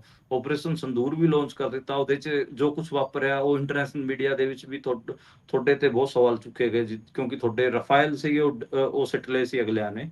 ਤੇ ਮੈਨੂੰ ਜੀ, ਲੱਗਦਾ ਹੈ ਕਿ ਇਹ ਖਾਸੀ ਪ੍ਰੋਬਲਮੈਟਿਕ ਚੀਜ਼ਾਂ ਖੜੀਆਂ ਹੋ ਰਹੀਆਂ ਨੇ ਇੰਡੀਅਨ ਡਿਪਲੋਮੈਸੀ ਵਾਸਤੇ, ਖਾਸ ਕਰ ਇੰਡੀਅਨ ਆਪਾਂ ਕਹਿ ਲਈਏ ਕਿ ਜੀਓਪੋਲਿਟਿਕਲੀ ਇੰਡੀਆ ਖਾਸੀ ਪਿੱਛੇ ਜਾ ਰਿਹਾ ਹੈਗਾ। ਆਪਾਂ ਇਹ ਵੀ ਦੇਖ ਰਹੇ ਸੀਗੇ ਕਿ ਜਿਵੇਂ ਡੋਨਾਲਡ ਟਰੰਪ ਨੇ G7 ਨੂੰ G8 G9 ਕਰਨ ਦੀ ਗੱਲ ਕਹੀ ਕਿ ਹੁਣ ਜੀ, G7 ਦੀ ਲੋੜ ਨਹੀਂ, G9 ਕਰਦੇ ਆ। ਉਹਦੇ 'ਚ ਉਹਨਾਂ ਨੇ ਰਸੀਆ ਤੇ ਚਾਈਨਾ ਦਾ ਨਾਂ ਲਿਆ, ਇੰਡੀਆ ਦਾ ਨਾਂ ਨਹੀਂ ਲਿਆ। ਤੁਸੀਂ ਇਹ ਵੀ, ਇੰਡੀਆ ਉੱਥੇ ਮੌਜੂਦ ਸੀਗਾ, ਇੰਡੀਆ ਦੇ ਰਿਪਰੈਜ਼ੈਂਟੇਟਿਵ ਨਰਿੰਦਰ ਮੋਦੀ ਉੱਥੇ ਪਹੁੰਚ ਵੀ ਰਹੇ ਸੀਗੇ, ਪਰ ਉਹਨਾਂ ਦਾ ਨਾਂ ਨਹੀਂ ਜੀ, ਲਿਆ ਜੀ, ਗਿਆ। ਤੇ ਇਹ ਮਤਲਬ ਲੋਕ ਤਾਂ ਪੁੱਛ ਰਹੇ ਨੇ ਨਾ ਕਿ ਇੰਡੀਆ ਦੀ, ਆਪਾਂ ਤਾਂ ਕਹਿ ਰਹੇ ਹਾਂ ਕਿ 4th ਬਿਗੇਸਟ ਇਕਨੋਮੀ ਬਣਨ ਜਾ ਰਹੀ ਇੰਡੀਆ। ਜੀ, ਜੀ, ਤੇ ਹਾਲਾਂਕਿ ਮਤਲਬ ਤੇ ਦੂਜੇ ਪਾਸੇ ਤੁਸੀਂ ਦੇਖੋ ਤੁਹਾਡਾ G7 ਚ ਨਾਂ ਨਹੀਂ ਹੈਗਾ, ਫਿਰ G8 G9 ਬਣਾਉਣ ਦੀ ਜਿਹੜੀ ਗੱਲ ਕਹੀ ਜਾ ਰਹੀ ਉਹਦੇ ਚ ਵੀ ਤੁਹਾਡਾ ਨਾਂ ਨਹੀਂ ਲਿਆ ਜਾ ਰਿਹਾ ਹੈਗਾ। ਤਾਂ ਇਹ ਜੀ, ਕਈ ਜੀ, ਚੀਜ਼ਾਂ ਨੇ ਮਤਲਬ ਜਿਹਦੇ ਤੋਂ ਲੱਗ ਰਿਹਾ ਹੈਗਾ ਕਿ ਇੰਡੀਅਨ ਡਿਪਲੋਮੈਸੀ ਹੈ ਇੰਟਰਨੈਸ਼ਨਲ ਲੈਵਲ ਤੇ ਉਹ ਖਾਸੀ ਪਿੱਛੇ ਜਾ ਰਹੀ ਹੈ। ਜੀ। ਸੋ ਜੇਕਰ ਆਪਾਂ ਇਸ ਤੋਂ ਅੱਗੇ ਚੱਲੀਏ ਤਾਂ ਉਧਰ 에ਅਰ ਇੰਡੀਆ ਦੇ ਜਿਹੜੇ ਵਿਮਾਨ ਹਾਦਸੇ ਤੋਂ ਬਾਅਦ ਪਹਿਲਾਂ ਕੱਲ ਬਹੁਤ ਸਾਰੇ ਜਹਾਜ਼ਾਂ ਦੀ ਫਲਾਈਟ ਕੈਂਸਲ ਕਰ ਦਿੱਤੀ ਜਾਂਦੀ ਹੈ ਤੇ ਅੱਜ ਕਹਿੰਦੇ ਵੀ ਅੰਮ੍ਰਿਤਸਰ ਵਾਲਾ 에ਅਰਪੋਰਟ ਖਾਸ ਤੌਰ ਤੇ ਅਲਰਟ ਦੇ ਉੱਪਰ ਸੀ ਜੀ। ਅੱਜ ਵੀ ਉਡਾਨਾਂ ਰੱਦ ਹੋਈਆਂ ਨੇ 4 ਉਡਾਨਾਂ ਰੱਦ ਹੋਈਆਂ ਨੇ ਜੀ। ਅੰਮ੍ਰਿਤਸਰ ਜੀ। ਤੋਂ ਲੰਡਨ ਜਾਣ ਵਾਲੀ ਫਲਾਈਟ ਵੀ ਰੱਦ ਹੋਈ ਹੈ। ਤੜਕੇ ਜਿਹੜੀ 19 ਜੂਨ ਨੂੰ ਕੱਲ ਦਿੱਲੀ ਜਾਊਗੀ ਉਹ ਫਲਾਈਟ ਵੀ ਰੱਦ ਕੀਤੀ ਗਈ ਹੈਗੀ ਆ। ਇੱਕ ਫਿਰ ਜਿਹੜੀ ਅੱਜ ਸ਼ਾਮ ਨੂੰ 18 ਜੂਨ ਨੂੰ ਜਾਣੀ ਸੀਗੀ ਉਹ ਫਲਾਈਟ ਵੀ ਰੱਦ ਕੀਤੀ ਗਈ ਹੈਗੀ ਆ। ਇੱਕ ਦਿੱਲੀ ਤੋਂ ਅੰਮ੍ਰਿਤਸਰ ਆਉਣ ਵਾਲੀ ਇੱਕ ਫਲਾਈਟ ਸੀ, ਉਹਨੂੰ ਅੱਜ 10:30 ਵਜੇ ਰਾਤ ਨੂੰ ਲੈਂਡ ਕਰਨਾ ਸੀਗਾ, ਉਹ ਵੀ ਰੱਦ ਕੀਤੀ ਗਈ ਹੈਗੀ ਆ। ਤੇ ਜੀ। ਖਾਲੀ ਇੰਨਾ ਮਤਲਬ ਇੰਨਾ ਹੀ ਨਹੀਂ, 12 ਤੋਂ ਲੈ ਕੇ 17 ਜੂਨ ਦੇ ਵਿਚਕਾਰ 5 ਦਿਨਾਂ ਅੰਦਰ 에ਅਰ ਇੰਡੀਆ ਦੀ 66 ਫਲਾਈਟਾਂ ਰੱਦ ਹੋਈਆਂ ਨੇ। ਇਹਦੇ ਚ ਬੋਇੰਗ ਦੀਆਂ ਉਡਾਨਾਂ ਵੀ ਸ਼ਾਮਲ ਨੇ। ਡੀਜੀਸੀਏ ਨੇ ਵੀ ਇੱਕ ਬਿਆਨ ਦਿੱਤਾ ਜਿਹਦੇ ਚ ਉਹਨਾਂ ਨੇ ਕਿਹਾ ਕਿ 에ਅਰਲਾਈਨ ਜਿਹੜੀ 787 ਫਲੀਟ ਹੈ ਉਹਦੇ ਚ ਸੇਫਟੀ ਦੀ ਇੰਨੀ ਚਿੰਤਾ ਨਹੀਂ ਹੈਗੀ ਜਿੰਨਾ ਤੁਸੀਂ ਇਹਨੂੰ ਇਸ਼ੂ ਬਣਾ ਰਹੇ ਹੋ। ਮਤਲਬ 에ਅਰ ਇੰਡੀਆ ਬਹੁਤ ਸਾਰਾ ਆਪਾਂ ਕਹਿ ਸਕਦੇ ਹਾਂ ਕਿ 에ਅਰ ਇੰਡੀਆ ਬਹੁਤ ਡਰਿਆ ਹੋਇਆ ਹੈਗਾ। 66 ਫਲਾਈਟਾਂ ਰੱਦ ਕਰ ਦੇਣੀਆਂ 5 ਦਿਨਾਂ ਅੰਦਰ, ਇੱਕ ਇਹ ਵੱਡੀ ਗੱਲ ਹੁੰਦੀ ਹੈ। ਉਹਦੇ ਚ ਇੰਟਰਨੈਸ਼ਨਲ ਫਲਾਈਟਾਂ ਵੀ ਹੈਗੀਆਂ, ਡੋਮੈਸਟਿਕ ਫਲਾਈਟਾਂ ਵੀ ਹੈਗੀਆਂ। ਖਾਲੀ ਇਹਨਾਂ ਦਾ ਹੀ ਚੱਕਰ ਨਹੀਂ ਪੈ ਰਿਹਾ, ਇੰਡੀਗੋ ਫਲਾਈਟ ਦਾ ਵੀ ਬਹੁਤ ਜ਼ਿਆਦਾ ਚੱਕਰ ਪੈ ਰਿਹਾ ਹੈਗਾ। ਇੰਡੀਗੋ ਦਾ ਜਿਹੜੇ ਛੱਤੀਸਗੜ੍ਹ ਦੇ ਸਾਬਕਾ ਮੁੱਖ ਮੰਤਰੀ ਨੇ ਭੁਪੇਸ਼ ਬਘੇਲ, ਜਿਹੜੇ ਕਾਂਗਰਸ ਦੇ ਪੰਜਾਬ ਦੇ ਇੰਚਾਰਜ ਵੀ ਨੇ, ਉਹ ਪੰਜਾਬ ਆਏ ਸੀ। ਪੰਜਾਬ ਤੋਂ ਵਾਪਸ ਛੱਤੀਸਗੜ੍ਹ ਜਾ ਰਹੇ ਸੀ। ਦਿੱਲੀ ਤੋਂ ਉਹਨਾਂ ਨੇ ਰਾਏਪੁਰ ਦੀ ਫਲਾਈਟ ਲਈ। ਉਹ ਜਦੋਂ ਰਾਏਪੁਰ ਜੀ। ਉਤਰੀ ਫਲਾਈਟ, ਉਹਦੇ ਗੇਟ ਹੀ ਨਹੀਂ ਖੁੱਲੇ 40 ਮਿੰਟ ਤੱਕ, ਤੇ ਉੱਥੇ ਅੰਦਰ ਫਸੇ ਰਹੇ। ਤੁਸੀਂ ਸੋਚ ਕੇ ਦੇਖੋ ਕਿ ਸਾਬਕਾ ਸੀਐਮ ਛੱਤੀਸਗੜ੍ਹ ਦੇ ਰਾਏਪੁਰ ਦੇ ਵਿੱਚ, ਉਹਨਾਂ ਦੀ ਰਾਜਧਾਨੀ ਦੇ ਵਿੱਚ ਫਲਾਈਟ 'ਚ ਫਸੇ ਰਹੇ 40 ਮਿੰਟ। ਜੀ। ਹੱਥ ਜੀ। ਪੈਰ ਤਾਂ ਫੁੱਲ ਗਏ ਸੀਗੇ ਉਹਨਾਂ ਦੇ। ਮਤਲਬ ਉਹਨਾਂ ਨੂੰ ਦੇਖਿਆ ਕਿ ਬਹੁਤ ਘਬਰਾਹਟ ਸੀਗੀ, ਟੈਕਨੀਕਲ ਇਸ਼ੂ ਸੀਗਾ। ਤੇ ਮਤਲਬ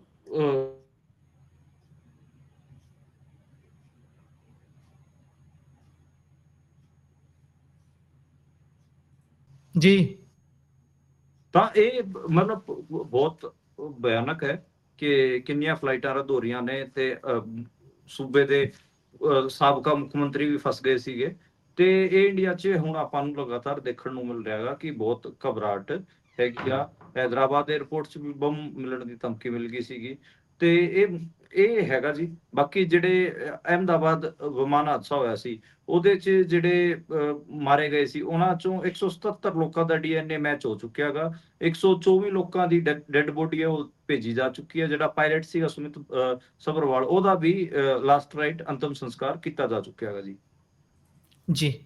ਉਧਰ ਕੱਲ ਵਿਕਰਮ ਮਜੀਠੀਆ ਹੋਣਾ ਦੇ ਵੱਲੋਂ ਆਮ ਆਦਮੀ ਪਾਰਟੀ ਦੇ ਇੱਕ ਮੰਤਰੀ ਦੀਆਂ ਵੀਡੀਓ ਤਸਵੀਰਾਂ ਸਾਂਝੀਆਂ ਕਰ ਦਿੱਤੀਆਂ ਜਾਂਦੀਆਂ ਨੇ ਨਿੱਜੀ, ਤੇ ਉਸ ਤੋਂ ਬਾਅਦ ਖਾਸਾ ਰੌਲਾ ਪੈ ਗਿਆ ਤੇ ਉਹ ਮੰਤਰੀ ਵੀ ਸਾਹਮਣੇ ਆਏ ਨੇ। ਕੀ ਕਹਿ ਰਹੇ ਨੇ ਉਹ ਜਨਾਬ? ਇੱਕ ਤਾਂ ਡਾਕਟਰ ਰਵਜੋਤ ਮੰਨ ਵੀ ਨਹੀਂ ਰਹੇ ਕਿ ਇਹ ਜਿਹੜੀ ਤਸਵੀਰਾਂ ਨੇ ਕਿ ਉਹ ਅਸਲੀ ਨੇ। ਉਹ ਕਹਿ ਰਹੇ ਨੇ ਕਿ ਇਹ ਜਿਹੜੀ ਤਸਵੀਰਾਂ ਨੇ ਇਹ ਮੇਰੀ ਅਤੇ ਮੇਰੀ ਜਿਹੜੀ ਸਾਬਕਾ ਪਤਨੀ ਹੈ, ਮੇਰੀ ਜਿਨ੍ਹਾਂ ਨਾਲ ਮੇਰਾ ਤਲਾਕ ਹੋਇਆ ਹੈਗਾ, ਉਹਨਾਂ ਦੀ ਤਸਵੀਰਾਂ ਨੇ ਤੇ ਇਹ ਨਿੱਜੀ ਤਸਵੀਰਾਂ ਨੇ। ਇਹ ਕਾਨੂੰਨੀ ਹਰਕਤ ਕੀਤੀ ਹੈ ਵਿਕਰਮਜੀਤ ਸਿੰਘ ਮਜੀਠੀਆ ਨੇ, ਤੇ ਮੇਰੀ ਸਾਬਕਾ ਪਤਨੀ ਨਾਲ ਇਹਨਾਂ ਨੇ ਫੋਟੋਆਂ ਵਾਇਰਲ ਕੀਤੀਆਂ ਹੈਗੀਆਂ। ਡਾਕਟਰ ਰਵਜੋਤ ਨੇ ਦੂਜੀ ਗੱਲ ਇਹ ਕਹੀ ਹੈ ਕਿ ਮੈਂ ਦਲਿਤ ਹਾਂ, ਇਸ ਕਰਕੇ ਮੇਰੇ ਨਾਲ ਇਹ ਕੀਤਾ ਗਿਆ ਹੈਗਾ। ਇਹ ਦੋ ਹੂੰ। ਚੀਜ਼ਾਂ ਉਹਨਾਂ ਵੱਲੋਂ ਕਹੀਆਂ ਗਈਆਂ ਹੈਗੀਆਂ। ਇਹਦੇ 'ਚ ਇਹ ਵੀ ਕਿਹਾ ਗਿਆ ਹੈਗਾ ਕਿ ਜਿਹੜਾ ਡਾਕਟਰ ਰਵਜੋਤ ਆ ਉਹ ਇਹ ਵੀ ਕਹਿ ਰਿਹਾ ਹੈਗਾ ਕਿ ਮੈਂ ਕੇਸ ਵੀ ਕਰਾਂਗਾ, ਸੀਬੀਆਈ ਦੀ ਜਾਂਚ ਦੀ ਵੀ ਧਮਕੀ ਦਿੱਤੀ ਗਈ ਹੈ। ਤੇ ਜੀ। ਡਾਕਟਰ ਰਵਜੋਤ ਨੇ ਇਹ ਵੀ ਕਿਹਾ ਹੈਗਾ ਕਿ ਜੇ ਮੈਂ ਪੁਲਿਸ ਕੇਸ ਕਰਾਂਗਾ। ਇਹਦੇ ਤੇ ਮਜੀਠੀਆ ਨੇ ਵੀ ਪਲਟਵਾਰ ਕੀਤਾ। ਇੱਕ ਤਾਂ ਉਹਨਾਂ ਨੇ ਕਿਹਾ ਕਿ ਮੈਂ ਕੋਈ ਜਿਹੜਾ ਮੰਤਰੀ ਹੈਗਾ, ਮੰਤਰੀ ਨਾਲ ਜਿਹੜੀ ਮਹਿਲਾ ਸੀ ਉਹਦੀ ਕੋਈ ਪਛਾਣ ਉਹ ਉਜਾਗਰ ਨਹੀਂ ਕੀਤੀ ਸੀ। ਇਹ ਤਾਂ ਆਪ ਮੰਤਰੀ ਨੇ ਕਿਹਾ ਹੈਗਾ। ਉਹ ਇੱਕ ਕਾਨੂੰਨੀ ਅਪਰਾਧੀ ਹੈ ਤੇ ਹੁਣ ਜਾਤੀਵਾਦ ਆਪਣੀ ਜਾਤੀ ਦੀ ਆੜ ਲੈ ਰਿਹਾ ਹੈਗਾ, ਜਾਤੀਵਾਦ ਨੂੰ ਰਾਜਨੀਤਿਕ ਰੰਗ 'ਚ ਲੈ ਕੇ ਆ ਰਿਹਾ ਹੈਗਾ। ਤੇ ਜੇ ਇੰਨਾ ਹੀ ਨਿਆਂ ਪਸੰਦ ਹੈਗਾ ਤਾਂ ਫਿਰ ਸੀਬੀਆਈ ਨੂੰ ਜਾਂਚ ਸੌਂਪ ਦੇਣੀ ਚਾਹੀਦੀ। ਮਜੀਠੀਆ ਨੇ ਵੀ ਅੱਗੇ ਸੀਬੀਆਈ ਦੀ ਧਮਕੀ ਦਿੱਤੀ ਹੈਗੀ ਆ। ਇਹ ਪੂਰਾ ਇਸ਼ੂ ਬਣਿਆ ਹੋਇਆ ਹੈਗਾ। ਹਾਲਾਂਕਿ ਜਿਹੜੇ ਅਮਨ ਅਰੋੜਾ ਨੇ ਉਹਨਾਂ ਨੇ ਇਹ ਕਿਹਾ ਹੈਗਾ ਕਿ ਤੁਸੀਂ ਆਪਣੇ ਸੁੱਚਾ ਸਿੰਘ ਲੰਗਾਹ ਦੀ ਵੀ ਗੱਲ ਕਰ ਲਓ। ਤੇ ਇਹ ਜੀ। ਚੀਜ਼ਾਂ ਹੈਗੀਆਂ ਪੰਜਾਬ 'ਚ ਬਹੁਤ ਸਾਰੇ। ਆਪਾਂ ਨੂੰ ਪਤਾ ਹੈ ਕਿ ਲੋਕਾਂ ਦੀ ਇਸ ਕਿਸਮ ਦੀਆਂ, ਖਾਸ ਕਰ ਪੋਲੀਟੀਕਲ ਲੋਕਾਂ ਦੀ ਇਸ ਕਿਸਮ ਦੀਆਂ ਵੀਡੀਓਜ਼ ਵਾਇਰਲ ਹੋਈਆਂ ਨੇ। ਪਹਿਲਾਂ ਆਮ ਆਦਮੀ ਪਾਰਟੀ ਸਰਕਾਰ ਦੇ ਹੀ ਜਿਹੜੇ ਆਪਾਂ ਕਹਿ ਲਏ ਕਿ ਬਲਕਾਰ ਸਿੰਘ ਸੀਗੇ, ਉਹਨਾਂ ਦੀ ਵੀ ਹੋਈ ਸੀ। ਤੇ ਇੱਕ ਹੋਰ ਆਗੂ ਸੀਗੇ, ਉਹਨਾਂ ਦੀ ਵੀ ਹੋਈ ਸੀਗੀ ਵੀਡੀਓ। ਤੇ 3-4 ਵੀਡੀਓਜ਼ ਤਾਂ ਮੈਂ ਹੀ ਦੇਖ ਚੁੱਕਿਆ ਹਾਂ, ਪਿਛਲੇ 3-4 ਸਾਲਾਂ 'ਚ ਹੋ ਚੁੱਕੀਆਂ ਨੇ। ਤੇ ਜੀ, ਇਹਦੇ ਜੀ। ਤੇ ਡਾਕਟਰ ਅਵਜੋਤ ਇਹਨੂੰ ਇਹੀ ਕਹਿ ਰਹੇ ਨੇ ਕਿ ਦਲਿਤ ਭਾਈਚਾਰੇ ਦੇ ਆਗੂ ਨੂੰ ਟਾਰਗੇਟ ਕੀਤਾ ਜਾ ਰਿਹਾ। ਜੀ, ਉਧਰ ਲੁਧਿਆਣਾ ਦੇ ਵਿੱਚ ਕਾਂਗਰਸ ਦੇ ਜਿਹੜੇ ਉਮੀਦਵਾਰ ਨੇ ਆਸ਼ੂ ਹੁਣੀ ਉਹ ਖਾਸੇ ਐਕਟਿਵ ਨਜ਼ਰ ਆ ਰਹੇ ਨੇ ਮੈਦਾਨ ਦੇ ਵਿੱਚ, ਕਿਉਂਕਿ ਇਹ ਬੇਸ਼ੱਕ ਚੋਣ ਪ੍ਰਚਾਰ ਬੰਦ ਹੋ ਜਾਂਦਾ ਹੈ, ਪਰ ਆਹ 2 ਦਿਨ ਜਿਹੜੇ ਅੰਤ ਦੇ ਹੁੰਦੇ ਸਭ ਤੋਂ ਕਰੂਸ਼ਲ ਹੁੰਦੇ ਨੇ। ਸਵੇਰੇ ਇਲੈਕਸ਼ਨ ਹੈ ਤੇ ਉਧਰ ਆਸ਼ੂ ਹੁਣੀ ਆਪਣੇ ਵਰਕਰਾਂ ਦੇ ਨਾਲ ਵੱਖ-ਵੱਖ ਪਾਸੇ ਤੁਰੇ ਫਿਰਦੇ ਨਜ਼ਰ ਆ ਰਹੇ ਨੇ। ਇੱਕ ਜਗ੍ਹਾ ਤਾਂ ਪੁਲਿਸ ਦੇ ਨਾਲ ਸਿੱਧੀ ਝੜਪ 'ਚ ਵੀ ਨਜ਼ਰ ਆ ਰਹੇ ਨੇ। ਕੀ ਗੱਲਬਾਤ ਹੈ ਜੀ? ਬੇਸਿਕਲੀ ਦੇਖੋ, ਲੁਧਿਆਣਾ ਵੈਸਟ ਦਾ ਚੋਣ ਬਹੁਤ ਜ਼ਿਆਦਾ ਪੈਸਿਆਂ ਦਾ ਚੋਣ ਹੋ ਗਿਆ ਹੈਗਾ। ਉੱਥੇ ਆਮ ਆਦਮੀ ਪਾਰਟੀ ਬਹੁਤ ਜ਼ਿਆਦਾ ਪੈਸਾ ਵੰਡ ਰਹੀ ਹੈ। ਆਸ਼ੂ ਅਤੇ ਉਹਨਾਂ ਦੀ ਜਿਹੜੀ ਵਾਈਫ ਹੈਗੀ ਆ ਮਮਤਾ ਆਸ਼ੂ, ਦੋਵੇਂ ਮੈਦਾਨ 'ਚ ਨੇ। ਅੱਜ ਮਮਤਾ ਆਸ਼ੂ ਦੀ ਵੀ ਮੈਂ ਵੀਡੀਓ ਦੇਖ ਰਿਹਾ ਸੀਗਾ, ਉਹਨਾਂ ਨੇ ਵੀ ਇੱਕ ਰਾਸ਼ਨ ਵਾਲਾ ਟਰੱਕ ਫੜਿਆ ਸੀਗਾ। ਖੁਦ ਭਾਰਤ ਭੂਸ਼ਣ ਆਸ਼ੂ ਨੇ ਕਈ ਸਾਰੇ ਮੁੰਡੇ ਏਦਾਂ ਦੇ ਫੜੇ ਜਿਹੜੇ ਸੂਟਾਂ ਵੰਡ ਰਹੇ ਸੀਗੇ, ਕਲੋਨੀਆਂ 'ਚ ਰਾਸ਼ਨ ਵੰਡ ਰਹੇ ਸੀਗੇ। ਇਸ ਕਰਕੇ ਇਹ ਤਾਂ ਹੋਣਾ ਹੀ ਸੀਗਾ। ਤੇ ਫਿਰ ਆਸ਼ੂ ਨੇ ਕਨਫਰੰਟ ਵੀ ਕੀਤਾ ਪੁਲਿਸ ਨੂੰ, ਪੁਲਿਸ ਨਾਲ ਧੱਕਾ ਮੁੱਕੀ ਵੀ ਹੋਈ ਹੈ। ਪੁਲਿਸ ਕਹਿ ਰਹੀ ਹੈ ਏਦਾਂ ਤਾਂ ਕੁਝ ਹੋ ਹੀ ਨਹੀਂ ਰਿਹਾ, ਤੇ ਉਹਦੇ 'ਚ ਫਿਰ ਇੱਕ ਐਕਸ਼ਨ ਮੋਡ 'ਚ ਆਪਾਂ ਨੂੰ ਭਾਰਤ ਭੂਸ਼ਣ ਆਸ਼ੂ ਦੇਖਣ ਨੂੰ ਮਿਲੇ ਹੈਗੇ ਆ। ਤੇ ਕੱਲ ਚੋਣ ਹੋਣ ਜਾ ਰਿਹਾ ਹੈਗਾ। ਮੈਨੂੰ ਲੱਗਦਾ ਹੈਗਾ ਕਿ ਭਾਰਤ ਭੂਸ਼ਣ ਆਸ਼ੂ ਤੇ ਉਹਨਾਂ ਦੀ ਵਾਈਫ ਜਿਹੜੇ ਅੱਜ ਜਿੰਨਾ ਐਕਟਿਵ ਸੀਗੇ, ਉਦੋਂ ਤੋਂ ਸਮਝ ਆ ਰਿਹਾ ਸੀਗਾ ਕਿ ਕਿੰਨਾ ਜ਼ਿਆਦਾ ਧੱਕਾ ਹੈ, ਕਿੰਨਾ ਜ਼ਿਆਦਾ ਆਪਾਂ ਕਹਿ ਲਈਏ ਕਿ ਆਮ ਆਦਮੀ ਪਾਰਟੀ ਪੈਸਾ ਲਗਾਉਣ ਦੀ ਕੋਸ਼ਿਸ਼ ਉਹ ਸੀਟ ਤੇ ਕਰ ਰਹੀ ਹੈ। ਇੱਕ ਗੱਲ ਜੀ, ਮੈਨੂੰ ਇਹ ਲੱਗਦੀ ਹੈ ਕਿ ਚੋਣ ਆਯੋਗ ਕੀ ਇੱਥੇ ਸੁੱਤਾ ਪਿਆ, ਚੋਣ ਆਯੋਗ ਨੇ ਵਿਜ਼ੂਅਲਸ ਦਿਖ ਨਹੀਂ ਰਹੇ, ਜਾਂ ਫਿਰ ਲੁਧਿਆਣਾ ਵੈਸਟ ਦੇ ਬਾਈ ਇਲੈਕਸ਼ਨਸ ਵਾਸਤੇ ਚੋਣ ਆਯੋਗ ਨੇ ਆਪਣੀਆਂ ਅੱਖਾਂ ਬੰਦ ਕਰ ਰੱਖੀਆਂ। ਇਹ ਸਵਾਲ ਨੇ, ਮਤਲਬ ਕਿ ਚੋਣ ਆਯੋਗ ਦਾ ਕੀ ਭੂਮਿਕਾ ਹੈ? ਉੱਥੇ ਜੀ, ਸ਼ਰੇਆਮ ਰਾਸ਼ਨ ਵੰਡਿਆ ਜਾ ਰਿਹਾ ਹੈਗਾ, ਸ਼ਰੇਆਮ ਸੂਟ ਵੰਡੇ ਜਾ ਰਹੇ ਨੇ, ਸ਼ਰੇਆਮ ਪੈਸਾ ਵੰਡਿਆ ਜਾ ਰਿਹਾ ਹੈਗਾ। ਇੱਥੋਂ ਤੱਕ ਵੀ ਗੱਲ ਹੈ ਕਿ ਇਹ ਵੀ ਕਿਹਾ ਜਾ ਰਿਹਾ ਹੈਗਾ ਕਿ 5 ਵੋਟ ਜੇ ਤੁਹਾਡੇ ਕੋਲ ਹੈਗੇ ਆ ਤੁਹਾਨੂੰ ਬਾਈਕ ਦੇ ਦੇਾਂਗੇ। ਇੱਥੋਂ ਤੱਕ ਗੱਲ ਕਹੀ ਜਾ ਰਹੀ ਹੈ। ਬੁਲਟ ਮੋਟਰਸਾਈਕਲਾਂ ਦਿੱਤੀਆਂ ਵੰਡੀਆਂ ਜਾ ਰਹੀਆਂ ਨੇ ਉੱਥੇ ਮੁੰਡਿਆਂ ਨੂੰ ਜਿਹੜੇ ਆਪਣੇ ਪਰਿਵਾਰਾਂ ਦੀ ਵੋਟ ਪਾਉਣਗੇ। ਜੀ, ਇਹ ਬਹੁਤ ਮਤਲਬ ਇਹਦੇ ਤੇ ਹੋਇਆ, ਇਹਦੇ ਉਲਟ ਹੈ। ਮਤਲਬ ਪੱਤਰਕਾਰਾਂ ਤੇ FIR ਹੋ ਰਹੀਆਂ ਨੇ, ਜਿਹੜੇ ਉੱਥੇ ਪੈਸਾ ਵਗੈਰਾ ਵੰਡ ਰਹੇ ਉਹਨਾਂ ਤੇ ਤਾਂ ਕੁਝ ਕਹਿ ਨਹੀਂ ਜਾ ਰਿਹਾ। ਪੱਤਰਕਾਰਾਂ ਨੂੰ ਉੱਥੇ ਓਪੀਨੀਅਨ ਪੋਲ ਦਿਖਾਣ ਕਰਕੇ ਉਹਨਾਂ ਤੇ ਉਲਟ ਜਿਹੜੇ ਆਨਲਾਈਨ ਚੈਨਲ ਸੀਗੇ FIR ਦਰਜ ਹੋਈਆਂ ਨੇ, ਔਰ ਤੇ ਚੋਣ ਜੀ, ਆਯੋਗ ਨੇ ਹੀ ਕਰਾਈਆਂ ਨੇ। ਠੀਕ ਹੈ। ਤੇ ਜੀ, ਮਤਲਬ ਕੀ ਚੋਣ ਆਯੋਗ ਨੂੰ ਫਿਰ ਆਮ ਆਦਮੀ ਪਾਰਟੀ ਦੇ ਜਿਹੜੇ ਕੈਂਡੀਡੇਟ ਨੇ ਉਹ ਉੱਥੇ ਰਾਸ਼ਨ ਵੰਡ ਰਹੇ ਨੇ, ਸੂਟ ਵੰਡ ਰਹੇ ਨੇ, ਉਹ ਨਹੀਂ ਦਿਖਾਈ ਦੇ ਰਹੇ? ਉਹਨਾਂ ਤੇ ਕਿਉਂ ਕੋਈ ਕਾਰਵਾਈ ਨਹੀਂ ਹੋ ਰਹੀ? ਇਹ ਮਤਲਬ ਦੋਗਲਾ ਵਿਵਹਾਰ ਹੈਗਾ। ਹਜੇ ਜਿਹੜੇ ਜੀ। ਪੱਤਰਕਾਰਾਂ ਤੇ FIR ਦਰਜ ਕਰਾਉਣ ਦੀ ਗੱਲ ਕਹੀ ਜਾ ਰਹੀ ਹੈ, ਉਹਨਾਂ ਦੇ ਨਾਂ ਤਾਂ ਨਹੀਂ ਸਾਹਮਣੇ ਆਏ, ਪਰ ਚੋਣ ਆਯੋਗ ਵੱਲੋਂ ਇਹ ਕਿਹਾ ਗਿਆ ਹੈਗਾ ਕਿ ਅਸੀਂ 5 ਚੈਨਲਾਂ ਤੇ FIR ਦਰਜ ਕਰਾਈਆਂ ਹੈਗੀਆਂ। ਜੀ, ਸੋ ਇਸੇ ਦੇ ਨਾਲ ਪ੍ਰੋਗਰਾਮ ਦਾ ਸਮਾਂ ਸਮਾਪਤ ਹੁੰਦਾ ਹੈ। ਸੋ ਤੁਸੀਂ ਜੁੜੇ ਜਾਣਕਾਰੀਆਂ ਸਾਂਝੀਆਂ ਕੀਤੀਆਂ, ਬਹੁਤ ਬਹੁਤ ਧੰਨਵਾਦ ਜੀ। ਸਤਿ ਸ਼੍ਰੀ ਅਕਾਲ। ਸਤਿ ਸ਼੍ਰੀ ਅਕਾਲ।